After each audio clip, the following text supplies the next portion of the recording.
need you to take the camera, please. It keeps falling over. I can't see everything. I know there's about like 10.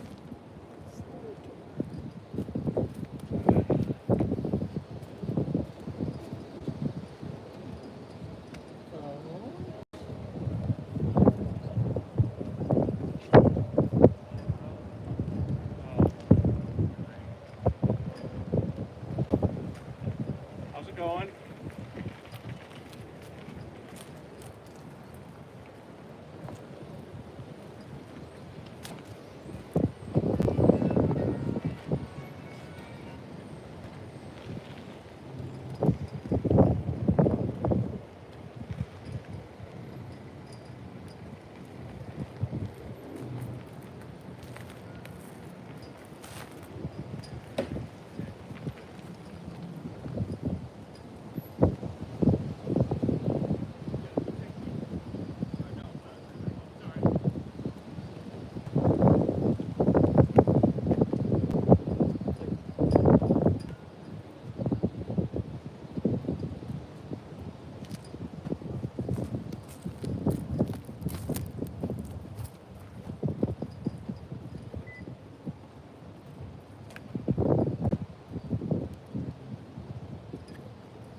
Yep, second to third. Service?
You're gonna show me what I love.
מקומה Terry, please. תבוא בשלום.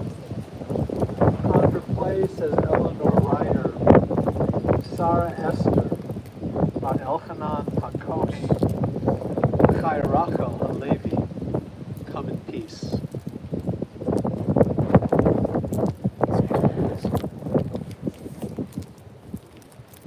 הצוטים קולו ככל דרכיו משפט אל אמונה ועיניו צדיק וישר הוא הצוטמים בכל פועל מי יאמר לו מה תפעל השליט במטה ומעל ממית ומחיה מוריד שואל ויעל שאול ויעל הצוטמים בכל מעשה מי יאמר לו מה תעשה עמל ועושה חסד חינם לנו תעשה ובזכות הנכחד כזה הקשיבה ועשה צדיק בכל דרכיו וחצור תמים ערך אפיים מלא רחמים חמל נח בחוס נעל אבות ובנים כי לך אדון הסליחות והרחמים צדיק אתה אדוני להעמיד מלאכיות אשר ידך פקדון כל רוחות חלילה לך זיכרוננו למחות ויונה עיניך ברחמים האלו פיקוחות כי לך אדון חמים והסליחות אדם אם בין שנה יהיה או 1000 שנים יחיה מה יתרון לו כלא חיה ברוך דיין האמת ממית ומחיה ברוך הוא כאמת דינו ומשותת הכל בינו משלם לאדם חשבונו ודינו והכל לשמו הודיה ייתנו ידענו אדוני כי צדק משפטך תצדק בדברך ותזכה בשופטיך ונהרהר עמידת שופטיך צדיק אתה אדוני ישר פתך דיין אמת שופט צדק אמת ברוך דיין אמת שכל משפטיו צדק ואמת נפש כל חי בידיך צדק מלאה ימינך רחם אף ליטה צאן ידיך ותאמר למלך חרב ידיך גדול העצה ורב הראייה אשר עיניך פקוחות על כל דרכי בני אדם תת איש כדרכיו וכפרי מעליו להגיד כי אשר אדוני צורי ולא עוולת עמו אדוני נתן אדוני לקח יהי שם אדוני מבורך והוא רחום יכפר ולא ישחית וירבה לישיב אפו ולא יאיר כל חמתו. Place earth from the land of Israel to the grave.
times of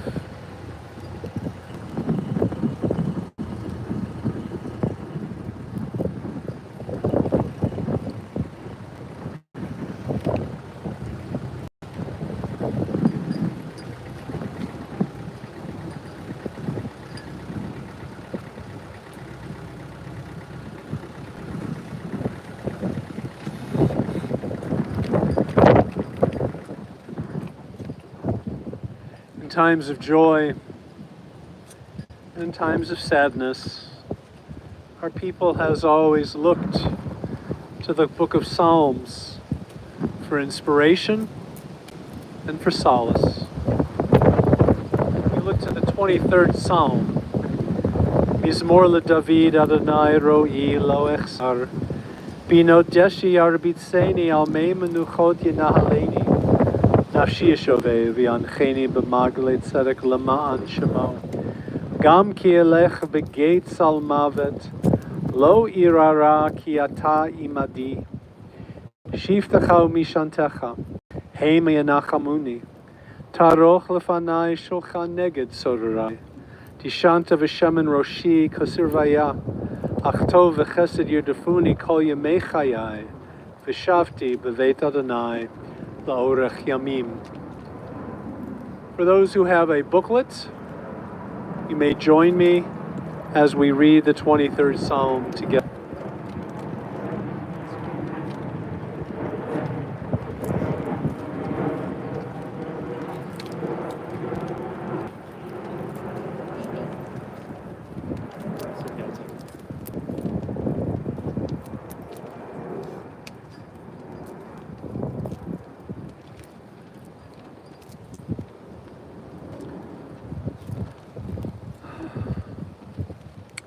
The Lord is my shepherd, I shall not want.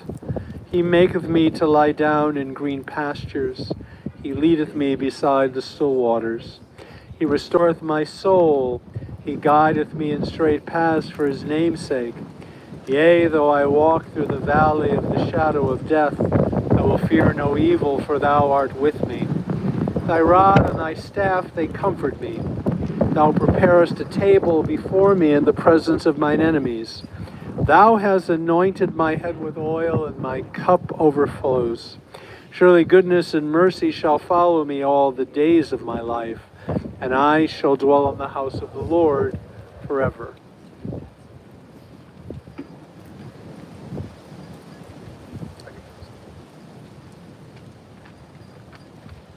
We're going to recite Eshet Chayil proverb, which describes the qualities of extraordinary women. There are copies that are coming around so that this can be read in unison, and Cantor Berkey will lead us in that reading, imagining, as it were, Eleanor's voice, talking about her own strengths, her own greatness, and the ways in which she lived her life with such valor indeed.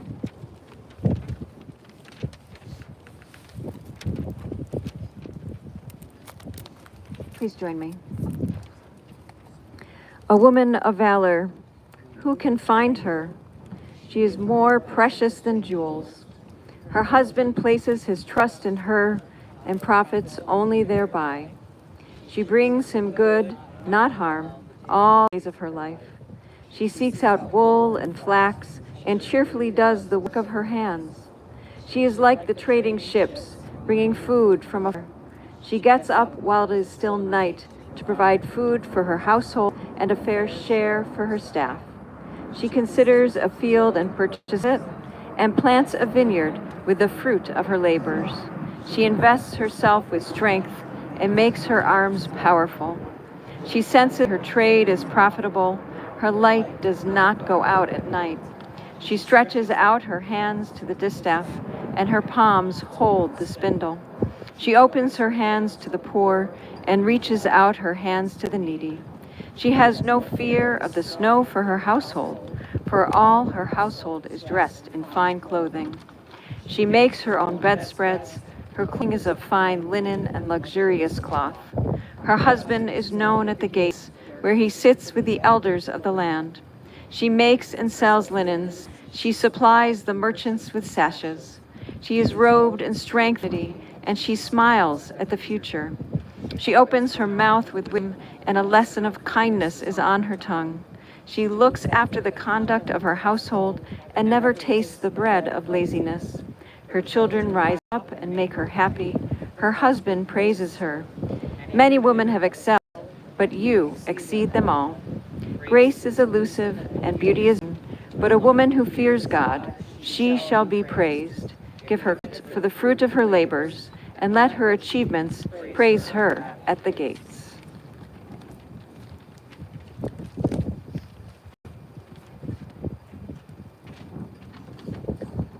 We get together to honor the grand and audacious life of Eleanor Reiter. And so many of us felt touched by Eleanor's vigor, her strength, her intellect, her chutzpah, and yet the loss is felt more acutely by none other than her family. And so today, as we say goodbye to Eleanor, we think about Harvard and the years of love and companionship and journey they spent together. And we wish comfort to Eleanor's children, to her daughter Turi and son-in-law Scott, son Adam and daughter-in-law Dawn, daughter Amy, and son-in-law Mark. Wishing each of you strength and comfort as you remember your grand, wise, and brave mother. And we wish comfort to all the grandchildren who served also as pallbearers today, giving their grandmother the honor of being carried into this space. A levaya, a funeral, is literally a walking with, and in fact, her grandchildren, Eleanor's grandchildren, walked with her to this moment and throughout her days. She left grandchildren, Jason and his wife Jenna, Amanda and her husband Steve, Coleman, Simon, Max, and Dahlia. And today we also remember Eleanor's brother Al, Avi Julius, who lived a life also in which he tried his best to provide her with protection, most of all. And we give thanks to those with whom Eleanor's life would have been less rich, less full, and less safe. Eleanor's incredible, dedicated caretakers, Winnie and Mark, who gave so much of themselves to walk with Eleanor, to give her dignity in these last years. At this moment, we will turn to the immediate family as Rabbi Siegel leads them in Kriya, in the ritual of ripping our clothing.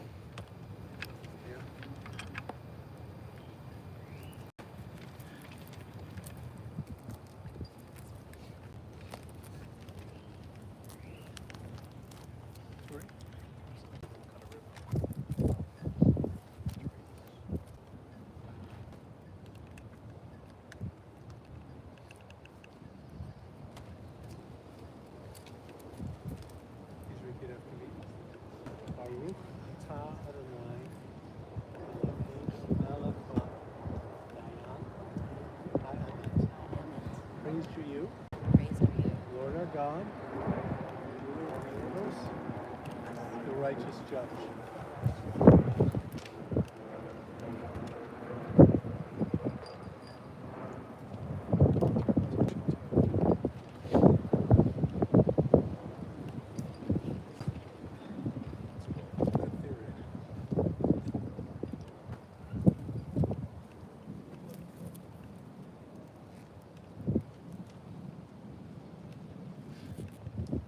Friends, in Job, we are told the story of a person who suffered in life.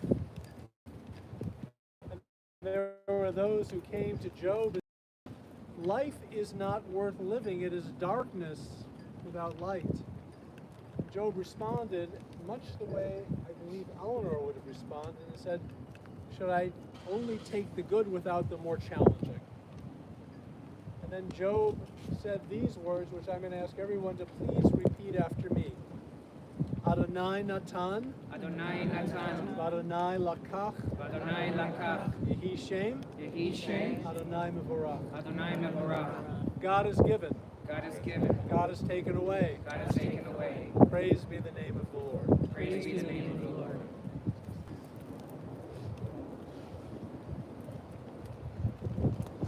We will honor Eleanor by hearing words from her family members and her rabbis. We're going to start by hearing from her grandchildren, first Jason Reiter and then Coleman Adams, two of her grandchildren.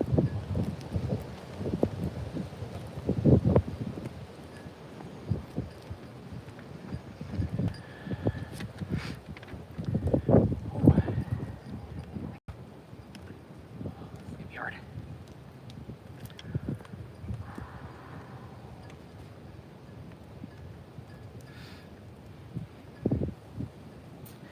Sorry.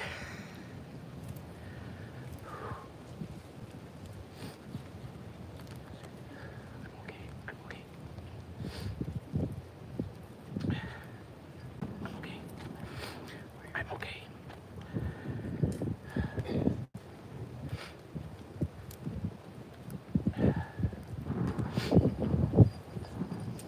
Grandma Eleanor was my biggest supporter since literally the day I was born.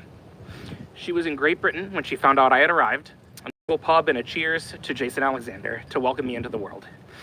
I think that moment stuck with her, as without fail, for the next 34 years, she would refer to me as Jason Alexander, boy-grandson, whenever she saw me and whenever we talked. I'll never forget the feeling of hearing those words. I have a few anecdotes I'd like to share with everyone that will hopefully bring a smile to your face like they do when I think about them. First, Grandma loved to eat, and was really good at it. I still chuckle every time I think about one of my last experiences eating all-you-can-eat sushi with both her and Grandpa Harvard. Grandma immediately ordered about 8 different sushi rolls for her and Grandpa to share, as per usual. However, just a few minutes after the food arrived, Grandpa looks at her and says, "I'm full." She exclaims in response, "Like hell you are." What happened next will become a folk tale for many generations, as she proceeded to finish off all 8 rolls like it had been her plan all along. Grandma had always been determined, though, and a feminist well before it was cool. The first time my wife Jenna met Grandma Eleanor, she pointed out how much she loved the ring Grandma was wearing. Despite struggling with some difficulty recollecting the past, she told us the story of her ring with impeccable detail. My memory isn't as good as hers, so I'm not going to do it justice, but essentially she was shopping by herself when she came across the ring. It was outside of the "I can buy this without consulting with my spouse" price limit, so initially planned on talking with Grandpa before returning to buy the ring. She had left the store prepared to come back another day, but she was feeling extra feminist that day and thought to herself, "I make my own money. I'm an independent woman. Why can't I buy myself something nice?" So she marched back into the store. The independent woman ring went home with her and was one of her favorites for the rest of her life. Last story. As I'm sure most of you remember, Grandma used to be able to talk an ear off. If ever I was making a long drive, I could count on her to keep me company. She'd be my first call. I would tell her I was driving and where to, and she'd ask me to pull over so she could climb into the passenger seat. Whenever we talked, she never asked about superficial topics. She only wanted to hear about how I was being fulfilled. She asked about music, scuba diving, and my other passions. She would also make note of New Yorker articles that she thought I would find interesting to discuss, even as recently as a few years ago. By this point in her life, her breath support was declining, so our conversations were usually short. She called me excited to talk about an article she had read on UFOs and wanted to hear my thoughts on it. In a rare feat of long strength, we talked for a good 20 minutes about UFOs and the likelihood of life on other planets. She could talk about literally anything and somehow sound like an expert. When my drive came to an end, I'd pull over to metaphorically let her out of there and send her on her way. Both of us more fulfilled and grateful for the break from everyday life to chat. These are the moments that I'll remember and treasure the most with my favorite driving buddy. I love you, Grandma.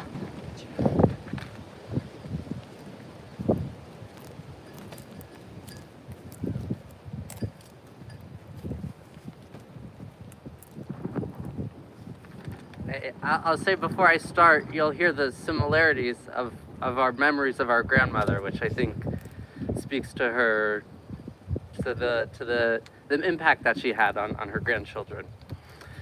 Every Friday afternoon, my brother, Simon, and I stuffed into the backseat of our family minivan, and on the way home from school was the time to call our grandparents. For many years, we would dutifully hand the phone back and forth to each other as our grandmother, who was the more active participant on these calls, inquired about our interests. She knew that my brother and I were fans of Animal Planet, shows documenting the African plain animal migration, the Australian outback, or even a show where activists combated whale hunters in the Arctic were some of our favorites. And armed with this information, my grandmother saved every animal-related piece of media, and on Friday calls would share what was waiting for us on our next visit. My brother and I knew that when we came home to Chicago, her TiVo, she loved, was filled with Discovery Channel animal documentaries and living room table covered with saved excerpts from the New York Times Thursday Science section, or an extremely long, and to a child or a person of any age, New Yorker article. You can find the New Yorker was her home. Inspired by my grandmother, my parents still save animal stories for my brother. My grandma really wasn't interested, though, in treating Simon and me like children. Those Friday calls soon would turn political. She had read about something disturbing around the world. She wanted to hear the opinions of her grandchildren. She pushed us to find solutions and answers to the same dilemmas global leaders faced.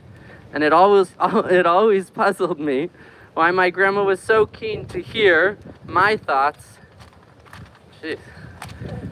on American or Israeli political leadership. She knew so much about how the world worked and looked. She had quite literally been to Israel in its infancy. What more could I? But as a lifelong learner, she was always asking questions and seeking answers, even from her youngest grandchildren. When my grandmother did visit, she sometimes took on a more teaching role. Several days before my bar mitzvah, she asked if I would read to her what I had been preparing. So off we went to a quiet room, and I read through my Haftorah for her. When I finished, I expected the beaming pride I could typically feel after one of my violin recitals, but I wasn't in for the same plaudits. She explained to me that the tropes attached to words needed to be placed precisely. I had attached the trope to whatever vowel or letter within the word that I wanted. And to a 13-year-old, near days before his bar mitzvah, this was a pretty stressful conversation, who wanted to be told that the way you chanted your trope needed to be changed after learning and practicing for a year. But that was my grandmother. Her grandson was gonna get it right. She spent the next couple of hours re-practicing and relearning with me. And who knows how it went during my bar mitzvah, but today I can share that when I read read Haftorah, the tropes are placed correctly, courtesy of my grandmother. May her memory be for a blessing.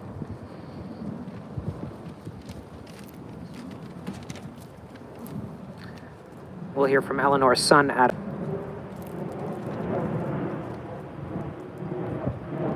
Thank you.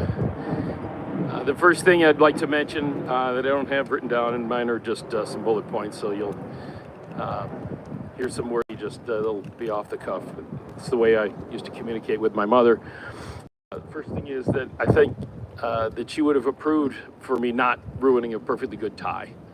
And so I thought as it was torn, I thought. So, the first thing I'd like to mention is, and I think you can see this, is the love, and hear and feel it, is the love that she had for her grandchildren. It was all encompassing. It was so important to her, and her grandchildren are so important to her, and she just expressed that. Any chance that she got, she always loved being able to communicate with them, whether it was in person for visits or phone calls, as you heard from Jason, from my daughter Amel, who is here but just not speaking. So she communicated with all of her grandchildren as much as she possibly could. And we used to talk all the time, not only her grandchildren, but also her children. And when I was working, and I would be on a long drive, headed to meetings at Amazon, to and from. It was a good 3-hour drive. And she was always the top of my list, as she was to her grandchildren. And when I would call her, she always provided input. She was good, as well as my father was, because both of them would be on the phone, asking questions. She asked questions, and there were often times where I remember replying, "That's a great idea, Mom." I often said, "That's a great idea, Mom." She was, well into her 80s, and she still had plenty of good ideas. Always had good ideas. She listened well, and she wanted to provide input and feedback. She was also a real forward thinker. And I think, I know actually she was really quick to go to new plays, and she would talk about those, and oh, you should see this. And she liked to be, first in line when she could. And I think, and my sisters will confirm this, but I think she actually saw and met Barack Obama in his early career, and she used to talk about that at times, which I thought was compelling and impressive. She was like a kid who always finds the afikoman at Passover every time, every year. I just thought that she was a consummate winner. She knew where to look for the joy, and she found that not only in her life and how she lived her life, but also her family and her friends. I always got a kick out of her love of using the word chef. And I remember saying, Mom, I don't think they have a chef here at Taco Bell. But it was funny. Still, like wherever we were, fast food, doesn't matter. She liked to use the word chef. I always found that funny. Also want to add that most people have vegetables in their refrigerator in the vegetable bin, and Mom's even currently is filled with assorted chocolate bars.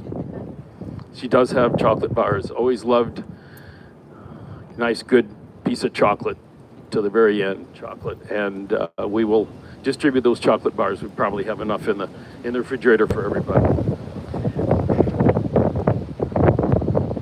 Her love of New York, and you heard certainly about the New Yorker. I wanted to add a couple things. One thing was just a few years ago when I went down to pick up the mail I was visiting, and I came back in to the apartment, and she said, did we get the New Yorker? I said, no, it wasn't in the mail. And her response was, oh, God, which I thought was pretty funny.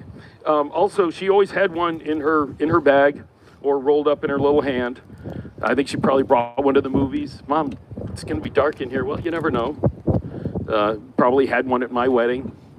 And I wouldn't be surprised if she has one rolled up in her tight little hand right now, because you just never know when there's an opportunity to catch up on an article. And by the way, those cartoons, I never understood one of them, and I think she got every one of them. She always knew, and she could read those, and it's just telling about her and her love of New York and the New Yorker magazine, which you've heard. She never had to dye, she never dyed her hair, and she never had to dye her hair. I think she has had less gray hair than all of her kids have combined. It's amazing. And she was not overly, talkative about that, but it just speaks to the inner youth that she had that came out every way, including on the top of her head. How do you like that? Almost 93 years old and barely a gray hair. I just found that amazing and telling. Finally, the last shirt that she had on was one that she had on Wednesday, and it said, I hadn't noticed it originally, but it said on it, Gillette Venus Embrace. By the way, a little side note is I worked for the Gillette company for 20 years, and the reason that I knew about this job at Gillette was because of my mother. So connections back long before there was LinkedIn, and she said she knew somebody who knew somebody, and I ended up interviewing and getting a job at Gillette thanks to my mother. So thinking about that T-shirt, for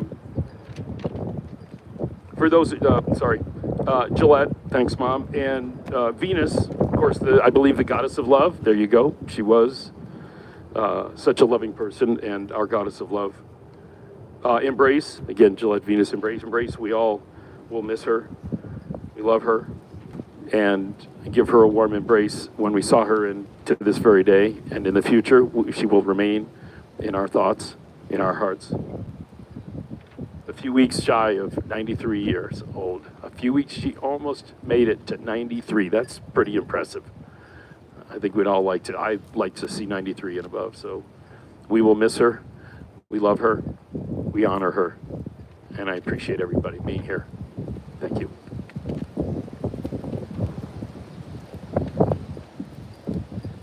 Thank you. We invite Eleanor's daughter, Amy, to share words.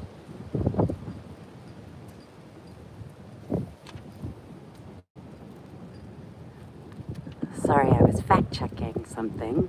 If you think you're going to get through this without hearing another reference to the New Yorker, you've got another thing coming.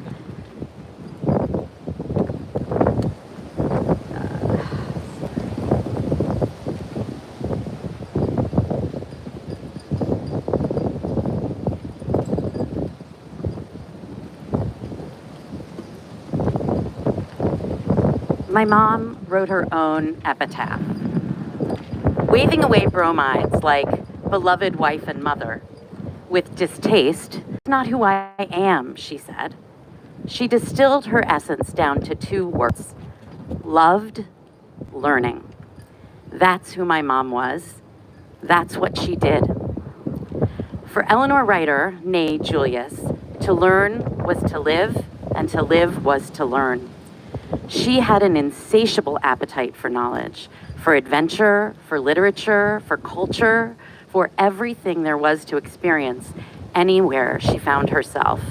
New York, Utah, Maryland, Connecticut, Kansas, and of course Illinois, the city of Chicago, where she feasted on theater, films, lectures, concerts, classes, book talks, festivals.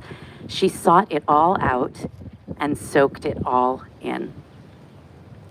As a young girl, her love for learning made her a star yeshiva student, consistently pulled out of class to display her grasp of teachings to prospective families.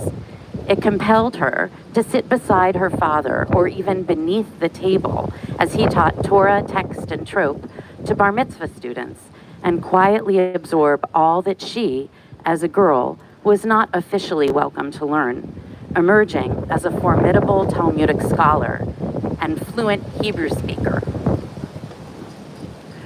Her love of learning brought her to and carried her through Hunter High School, where she engaged with the secular world, found new friends, and polished her talents as a writer, editor, and wit.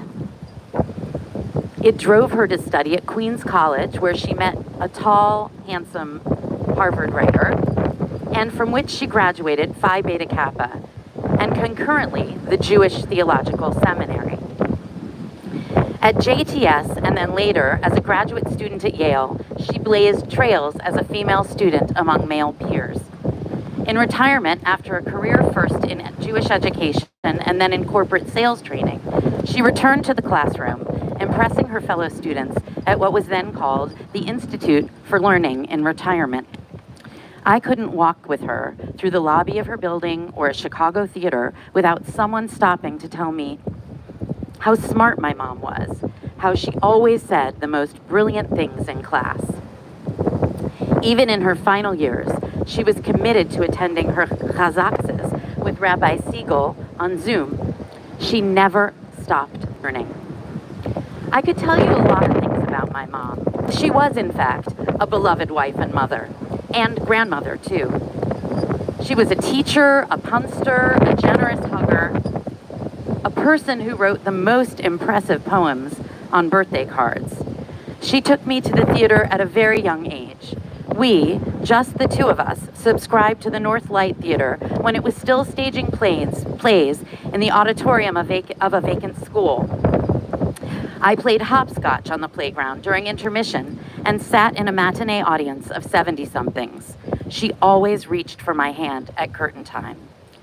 My mom comforted me on bad dream nights, warmed my cold hands on her belly, applauded my school theater, choir, and dance performances with her whole body, made up songs, bought me my first New Yorker subscription when I went away to college. The New Yorker was her love language. Taught me how to write, and then how to write better. I could stand here and talk to you all about all the wonderful ways I will remember my mother. But the way she wanted to be remembered was as someone who, above all, loved learning.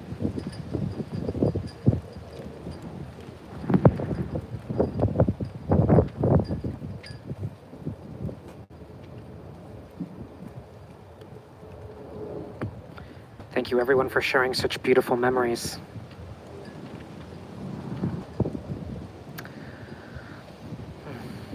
This Shabbat on the Jewish calendar is called Shabbat HaChodesh, the Shabbat of the new month.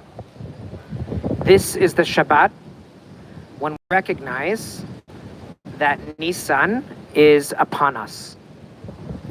On Saturday night, a new month will begin. The month in which the miracle of Pesach took place, the Jewish people's redemption from slavery in Egypt. The spirit of Nisan is the spirit of a people who were told by Pharaoh who they were, what they were worth, and what they ought to do, but who, against all odds, rejected those definitions. The spirit of Nisan is the spirit of Eleanor Reiter. From the time she was a small girl until the moment she left the world, Eleanor Reiter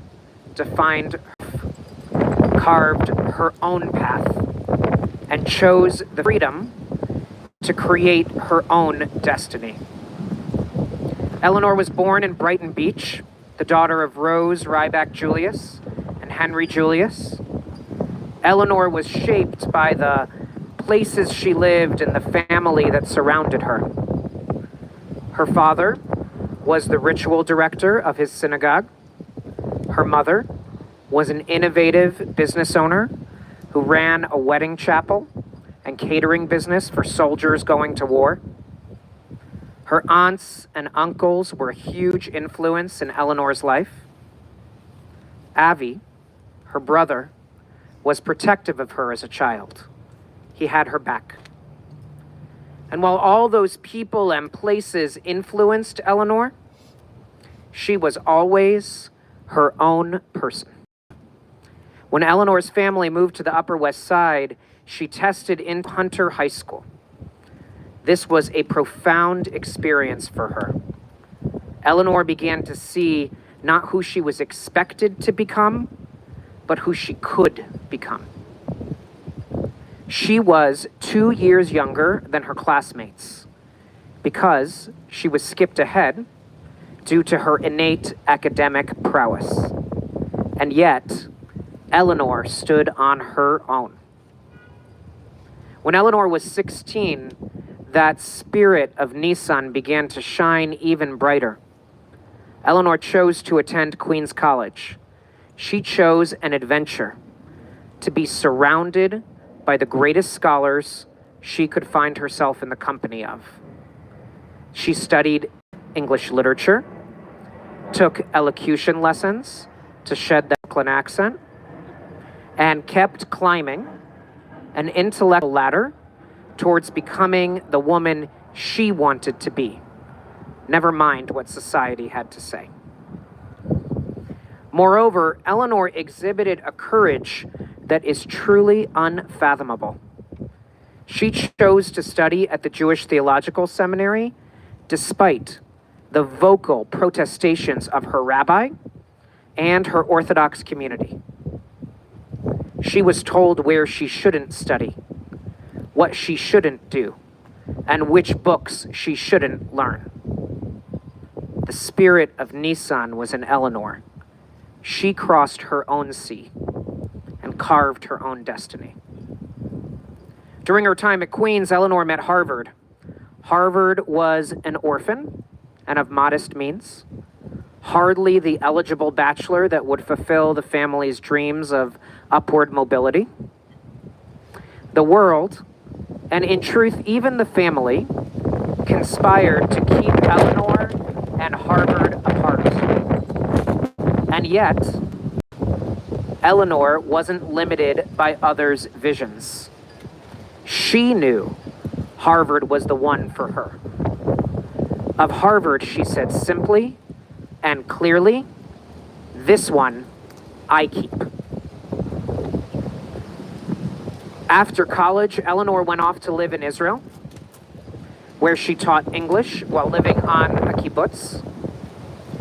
During that time, she witnessed unspeakable pain and slaughter and trauma. And yet, when Harvard asked her to return to the United States before her job was complete, she refused. She came on her own timeline. When Eleanor returned to the United States, she married Harvard. The early years of Eleanor and Harvard's life together involved journeying across the United States. Each place they lived, Eleanor carved out a path that no one expected. In Utah, when Harvard served in the military, Eleanor taught the football team, Mormons, who had just returned from their missions. There was an attempt to get her to read the Book of Mormon and convert her. Eleanor plunked down the Tanakh and said flatly, it loses something in the translation. Life soon took Eleanor and Harvard to New York and then to New Haven. Eleanor was on track to get her PhD from Yale. She was studying linguistics and literature in a milieu with no women. She was doubted. Books were hidden from her in order to hinder her consciously. Professors told her that a degree would be wasted on her. The Pharaoh was alive and well. But Eleanor persevered. She got her master's, and then she moved on. She would not tolerate continuing to live in an environment where she was doubted. Eventually, the family ended up in Maryland, where Turi was born in Baltimore, and Adam was born in Frederick. Eleanor taught Hebrew and Sunday school and joined the League of Women Voters. She sat in a Negroes-only balcony in a movie theater as part of an organized protest of a theater that was owned by a member of the shul at which she worked. Eleanor was threatened by her employers. She was told that she shouldn't treat a member of the community this way. She retorted, as only Eleanor could, when he acts like a member of the Jewish community, I will treat him like a member of the Jewish community. Go ahead and fire me. And they did. The spirit of Nissan flowed in Eleanor's veins. When Harvard's postdoc brought them briefly to Chicago, Amy was born and the family was complete. They soon found themselves for 4 years living in Manhattan, Kansas. Once again, Eleanor defied expectations. She founded a synagogue. She hosted a radio show. She attended the rodeo, perhaps the most surprising. Where others saw impossible realities, Eleanor rolled up her sleeves. By the 1970s, Eleanor and Harvard settled into Wilmette, where they would make their home for some 20 years. Eleanor soon went to work full-time. This was a shocking decision in Wilmette in the 70s. But Eleanor couldn't care less what others did.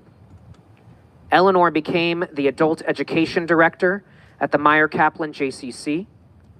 Eventually, she moved to Mallincroft College, where she reinvented their offerings to provide marketable skills to women who were becoming independent. Eleanor went on to work at Allstate Insurance and eventually a coffee company owned by Hershey. She had no peers who were women working full-time. 0. She was a trailblazer. In the early 80s, Eleanor started a new venture. She founded her own company, RTD, Reiter Training and Development, and she was soon at the top of her field. She became the president of NSSTE, the National Society of Sales and Training Executives. Adam's business career, as he mentioned, was even launched by his mother and her networks. Eleanor did what no one expected but what she herself dreamed of.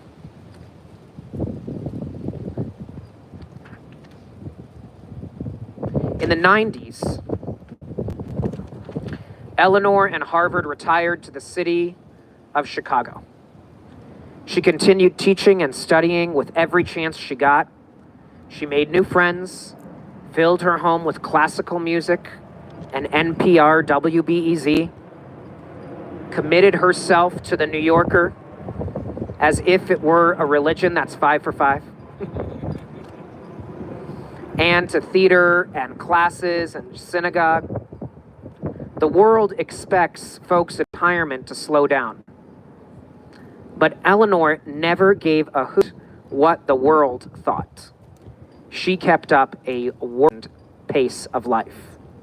Mark mentioned that on visits to New York, it was something like 73 planned activities a day if you were following Eleanor's schedule. And all throughout, Eleanor cultivated her own unique relationships with her children, Turi, Adam, and Amy, with her 6 beautiful grandchildren, Coleman, Simon, Jason, Amanda, Max, and Dahlia, and with her children-in-law, Scott and Dawn and Mark. It makes sense that we honor Eleanor on the eve of Shabbat HaChodesh. The spirit of Nisan is the spirit of a people who defined themselves, carved their own path, and chose their own freedom. That is the spirit of Eleanor Reiter. Eleanor Reiter defined herself, carved her own path, and chose the freedom to create her own destiny.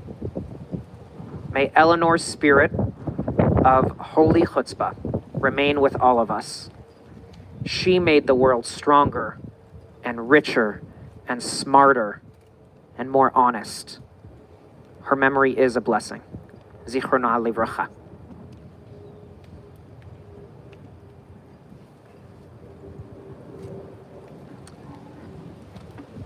So many beautiful words today from multiple generations,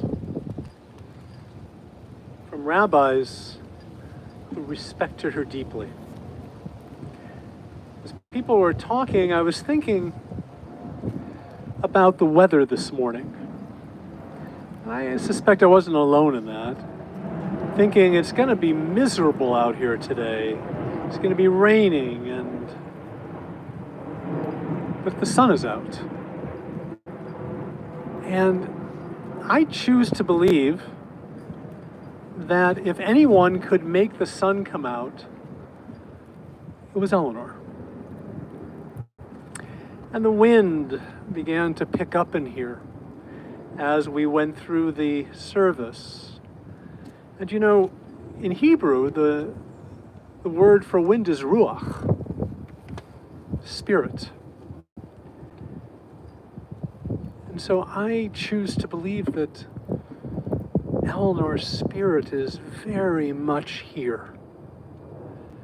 And if you listen carefully, aside from the many references to the New Yorker, what you were also hearing was how a person can resonate with others, how they can be a dugma, to be an example. How a person can inspire others to reach higher. I'll give you an example of what I mean. I love to teach.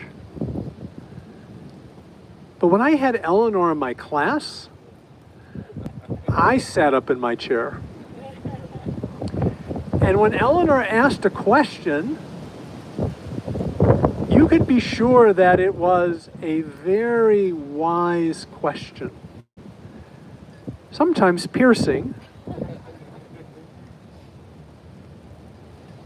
It was an honor to have her in my class, as it was for Rabbi Chaikin Gould, as it was for Cantor Elizabeth Berkey. She made us better because of the resonance and the fact that she was a Yoda'at Sefer. She loved learning, but she imbibed the text itself. And it emanated from her in this remarkable way. So it seems right and appropriate to teach a little Torah on this afternoon. Our Parsha begins, Ela Pikudei HaMishkan, Mishkan HaEdut, Asher Pukad Al Pi Moshe. These are the records of the tabernacle of the pact, which drawn up at Moses' bidding. What's about to follow is an audit of how the donations for the tabernacle used. Every board, all the precious metals, everything was accounted for by Moses' demand. God doesn't ask for the audit. Moses asked for the audit. And the rabbis wonder why.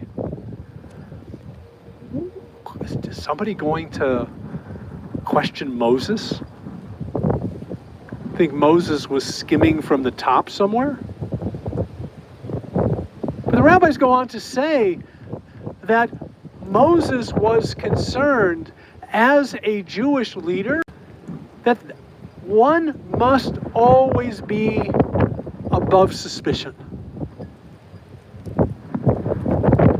One must display their integrity.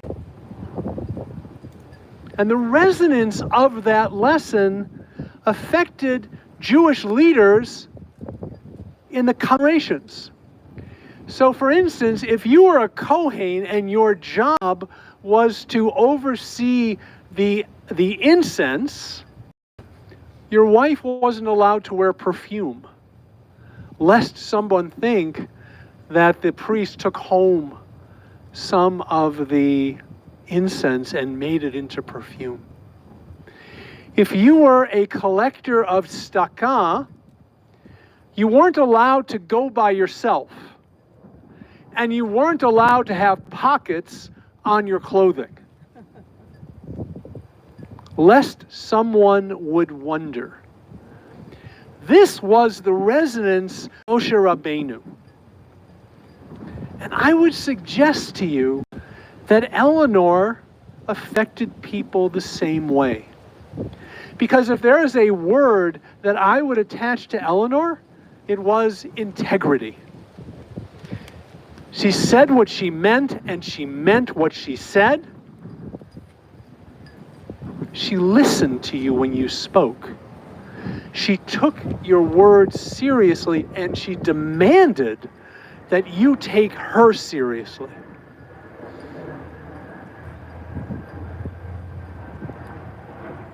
When we met with the family yesterday, part of the discussion was the home she grew up in and her mother and father. Her father was a ritual director at one of the most important Orthodox synagogues in the country. It was a significant job. And it was a significant congregation with the elites in the Orthodox community in New York as parishioners. And her mother worried about how the children appeared. So Eleanor's choice to not only, as Rabbi Chen Gould mentioned, to defy the rabbi, but to go to a conservative seminary when her father is employed in this Orthodox center. That is courage. But for her to do otherwise would have meant that she would have lessened her own integrity as a person. In Hebrew, the word for integrity is shlemut. Shalem means to be whole. It is the word for peace, but it is the word for integrity. And I suggest to you on this day that the woman before us was whole. Torah made her whole. Her learning made her whole. Her thirst for knowledge made her whole. Her family made her whole. She wasn't searching for something else. She had everything that she wanted. And so when we end the Torah reading this week on this Shabbat HaChodesh, we're going to end the book of Exodus. And when Jews end a book of the Torah, all the Jews rise. And they say three words. Chazak, chazak, v'nitchazek. Be strong. Be strong. And let us be strengthened together. We are closing the book of life for Eleanor Reiter. But see what she leaves as her legacy. She lived with strength. She taught her children and her grandchildren to be strong. So as a result of that, all of us are strengthened together. And that is a remarkable legacy that will continue to resonate midor lador from one generation to the next. I invite you to rise for the memorial prayer.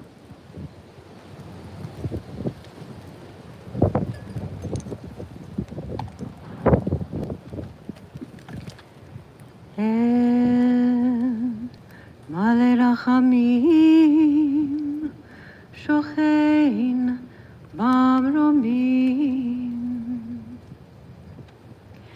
המצא מנוחה נכונה, תחת כנפי השכינה. במעלות קדושים וטהורים, כזוהר הרקיע מזהירים. את נשמת שרה אסתר, בת הרב אלחנן הכהן, וחי רוחל הלוי, שהלכה לעולמה. בגן עדן תהי מנוחתה, אנא בעל הרחמים, הסתיריה בסדר כנפיך לעולמים, וצרור בצרור החיים את נשמתה, אדוני הוא נחלתה, ותנוח בשלום על משכבה, ונאמר אמן.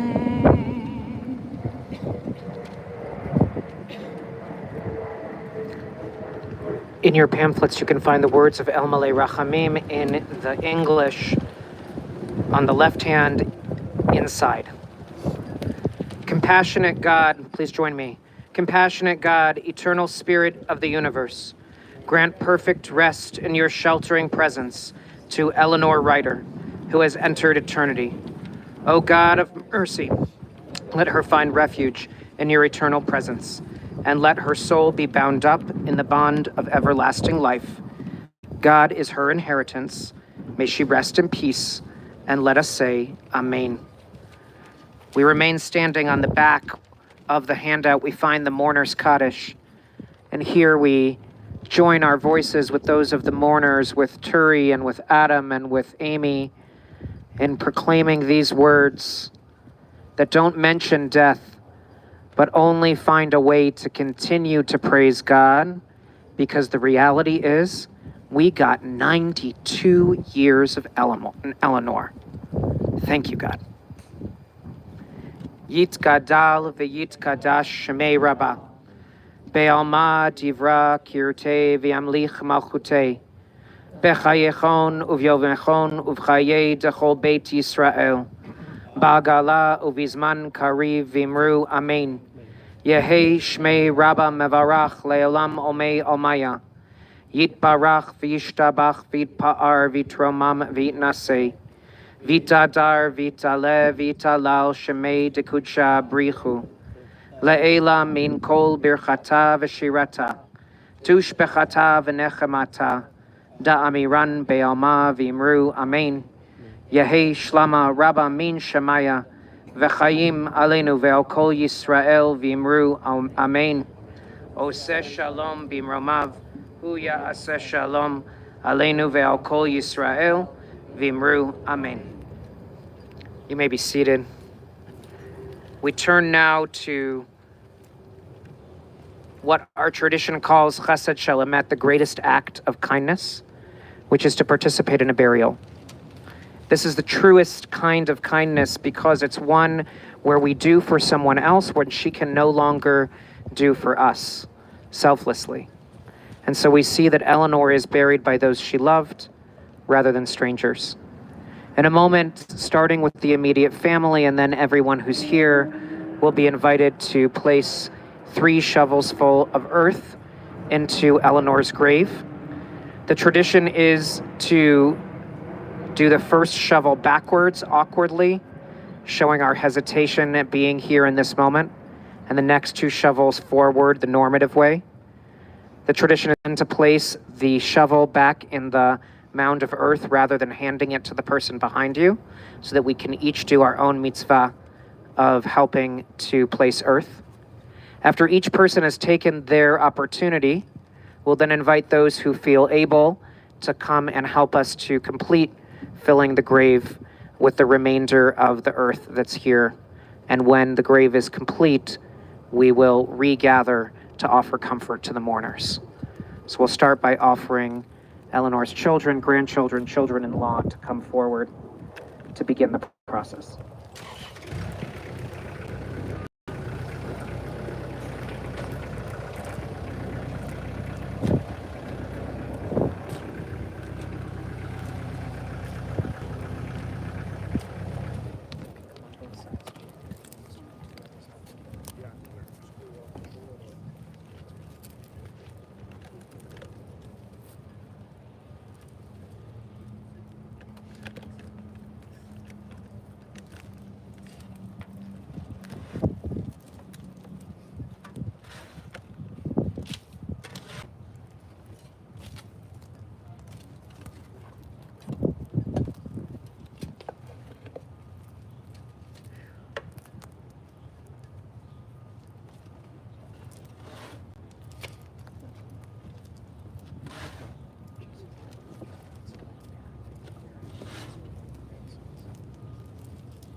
So that everyone's aware, there's been approximately 25 devices logged on during the entire service. So we've probably had close to another 40 to 50 people that have been joining us online.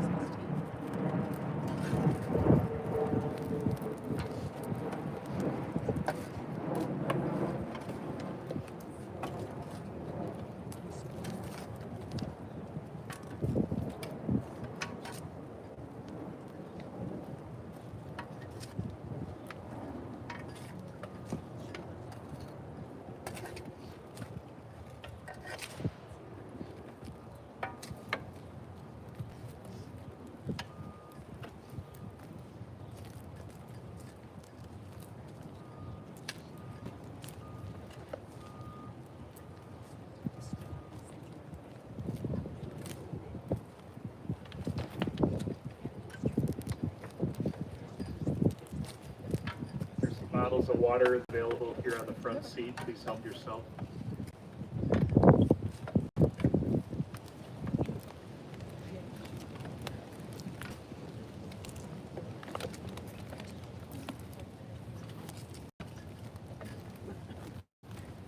welcome to come forward. Everybody, please come forward.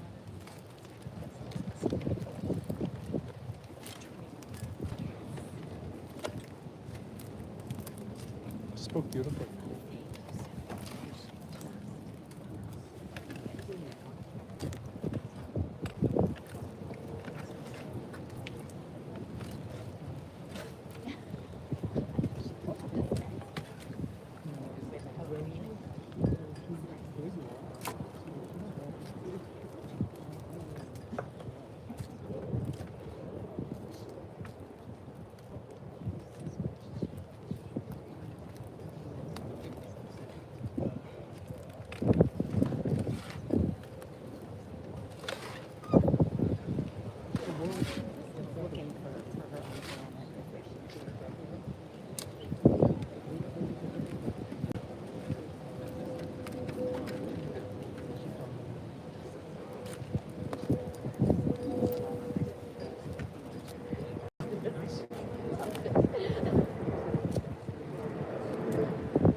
Where Wilmette did you grow up? You met Great in Central. Are you boy? Yes. Oh my gosh, I'm so happy to meet you. Okay. Thank you for all your help. Sure. And I grew up off of Hollywood Court, which is off of Old Glenview, just where Wilmette Avenue and Old Glenview met, the first street in. My friend is on Hollywood Court, but I'm trying to remember what it is. We lived on 1757 Washington Avenue. So you went to New Jersey East? I did, and then after 1 year, it was just the trees. My siblings went to Terry. Probably my sister's age. Were you born 67? 66. Yeah, my sister Paul. Friends, if there's anyone who hasn't had a chance, you can come forward. So that was class of 79. There's room on both sides. I think it's more than that. 40, whatever, it was just.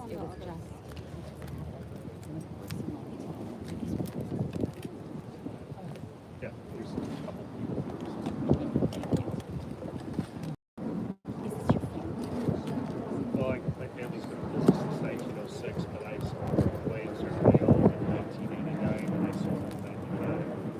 And then I started Vincent in 2010, or something like that last month.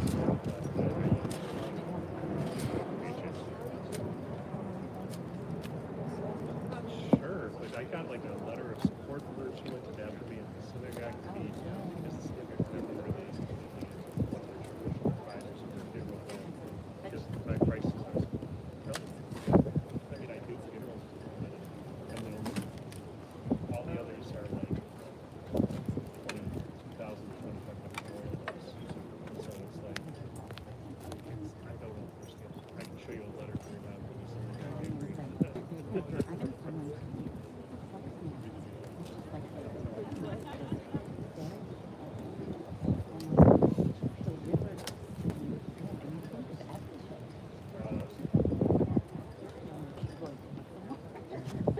I just knew it. So, Folks will complete the burial, so anyone who is up to it can come and help us to grab a shovel and jump in. There are several, 3 or 4 shovels here, so you can all pitch in together. Oh,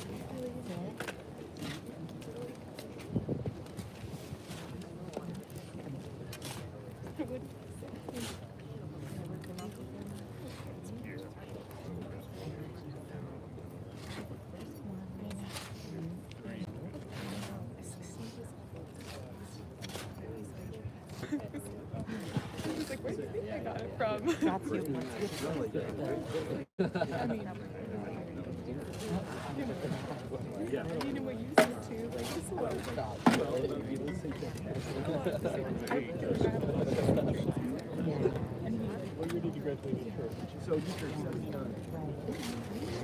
East or what?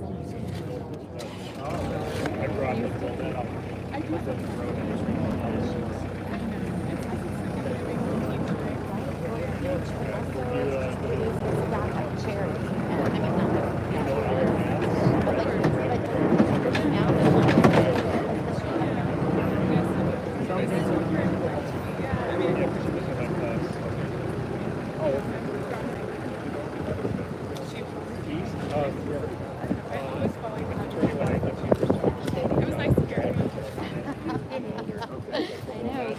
How many New Yorker references? Oh my gosh, so many New Yorker references. I think I'm like, New Yorker in there. And I was like, oh.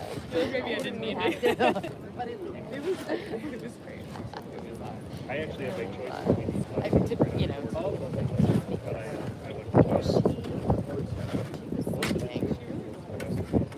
would choose. Did you have a chance to do this? I feel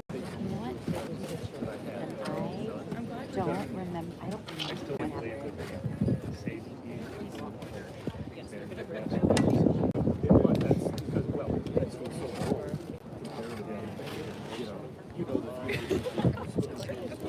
And I'm like, I don't, and I used to get so that was outside the tower.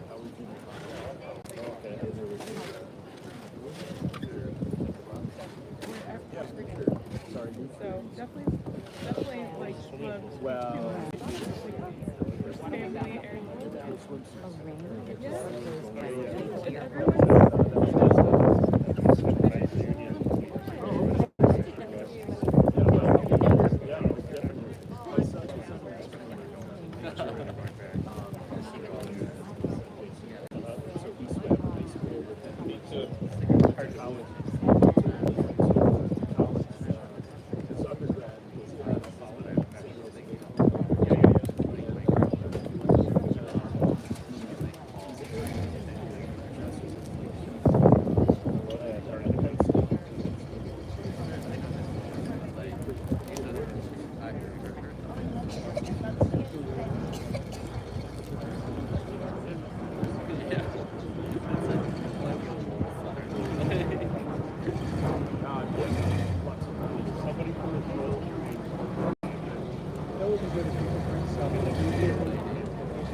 Okay, very good.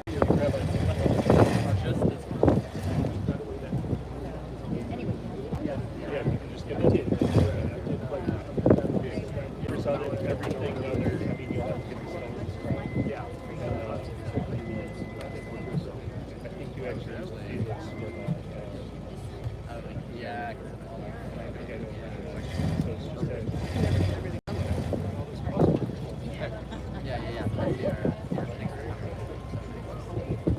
I know. I am.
One more. There we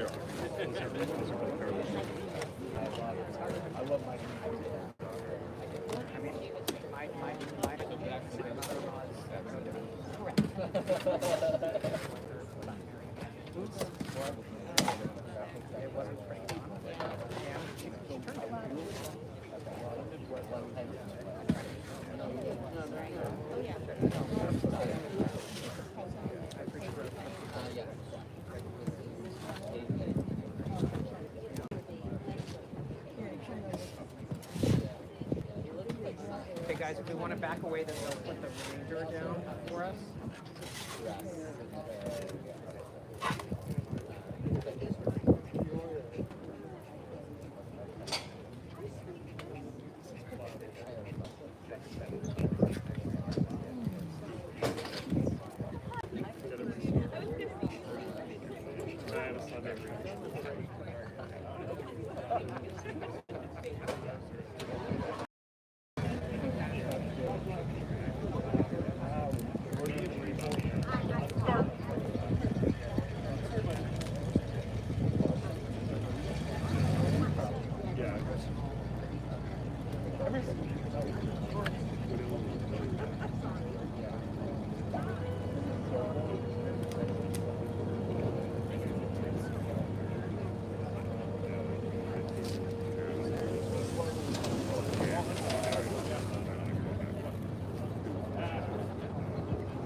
Ladies and gentlemen, please form two lines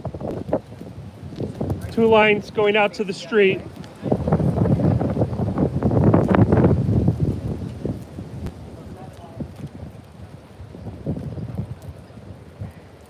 We're forming two lines in parallel right here going all the way to the street. You can join the other line beside the tractor where there's room all the way to the street. And then the mourners will step through these lines as we offer them comfort.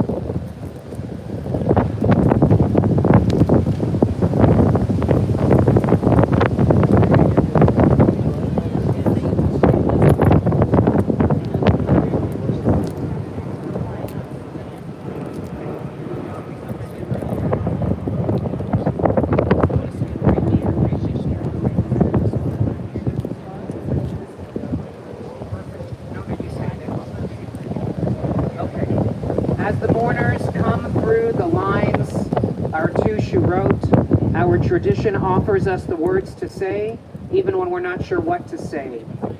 I'll say them and you can repeat the words after me as the mourners step through. Hamakom. ינחם אתכם בתוך שאר אבלי ציון וירושלים. המקום ינחם אתכם בתוך שאר אבלי ציון וירושלים. המקום ינחם אתכם בתוך שאר אבלי ציון וירושלים. May God comfort you amongst all the mourners of Zion and Israel. Thank you to everyone for being here. There is Shiva both in Chicago and in New York. You can find the information online and in your emails of all of the addresses and the times. Thank you for supporting the family and honoring Eleanor. Shabbat Shalom. Join this online. Thank you so much. Yeah, it does come with the territory. Would you like to thank the people that are online, that are still online? Thank you, people. Thanks. This is do I talk into this? Thank you, people who are online. They'll hear you. Oh, thank you, people who are online. Really appreciate you watching today. Our mother would have appreciated it, and